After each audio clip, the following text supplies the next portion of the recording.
Ladies and gentlemen, this is former DC Chief of Homeland Security. I'm curious about whether you, from what you've seen, you think that this shooting has the markings of an act of domestic terror and a hate crime against Catholics. Well, this gets a little nuanced, and I teach a class on this in Georgetown.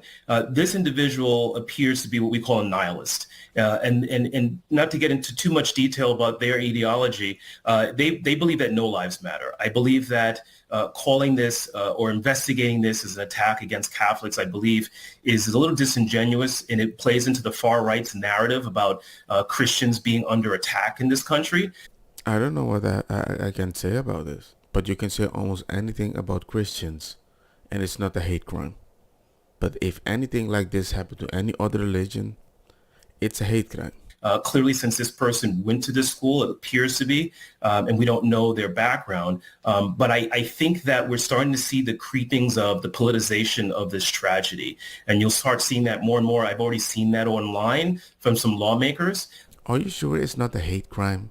Somebody can go to a Catholic school, go blum blum blum with the message for the children, where is your God, delete Donald Trump.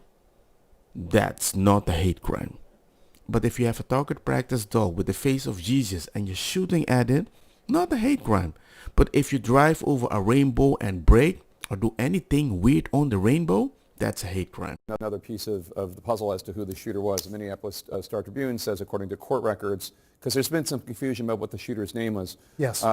Robin Westman's mother applied to change her child's name in 2019. It was at one point Robert Paul Westman. Correct. But since she identifies as a female and wants her name to reflect that identification, was underage, it's now Robin Westman. I find it very odd. They're so fixed in not misgendering this person because that is so bad.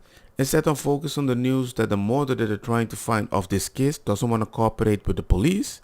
But at the same time, federal response came to her home as it was revealed police received disturbing calls from the family's Minneapolis home earlier this year. I mean, if you add that nobody wants to say the pronoun wrong, you add the fact that the mom is not cooperating, you add the fact that the family might have called before that something might have happened allegedly, and at the same time, some people say this. I said, if kids undergoing chemical castration were being closely followed by mental health professionals as trans activists pretended that they are, would this have really happened? I'm not surprised we are in this horrible situation that could have been prevented, which is very sad.